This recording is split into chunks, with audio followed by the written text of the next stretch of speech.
Hello friends, சோமி beauty கேர்லேருந்து இன்றைக்கி என்ன recipe பார்க்குறீங்கன்னா ஹேர் டை ஹேர் ஆயில் தான் பார்த்துட்ருக்கீங்க. அதில் என்னென்ன இன்க்ரீடியன்ஸ் இருக்குன்னு பார்த்தீங்கன்னா நெல்லிக்காய், கரிசலாங்கண்ணி, செம்பருத்தி இலைகள், தாமரைப்பூ, கருஞ்சீரகம், வெந்தயம், சின்ன வெங்காயம், அவுரி இலைகள், மருதாணி, கருவேப்பிலை, சம்பங்கிப்பூ, அப்புறம் பார்த்தீங்கன்னா ஆவாரம் பூ, கடுக்காய், வெட்டி வேறு, இந்த மாதிரி பல வகையான இன்க்ரீடியன்ஸ் எடுத்து அதை நம்ம பேஸ்ட் ஆக்கி சுத்தமான தேங்காய் எண்ணெயில் நம்ம காய்ச்சி அந்த ஆயிலை வடிகட்டி எடுத்து கண்டெய்னரில் ஸ்டோர் பண்ணி யூஸ் பண்ணிகிட்ருக்கோம். இதை நாங்கள் சேலும் பண்ணிகிட்ருக்கோம்.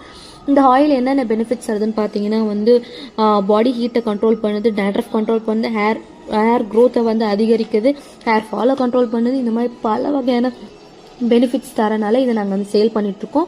ஃபர்ஸ்ட் பேட்ச் ரொம்ப சக்ஸஸ்ஃபுல்லாக போயிடுச்சு. செகண்ட் பேட்ச் நாங்கள் இது கம்ப்ளீட் பண்ணிட்டோம். அதோட மேக்கிங் வீடியோ தான் நீங்கள் பார்த்துட்ருக்கீங்க.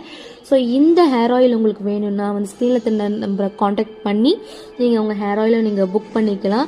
இதில் ரொம்ப முக்கியமான இன்க்ரீடியன்ட் இருக்குது. என்னன்னு பார்த்தீங்கன்னா அவுரி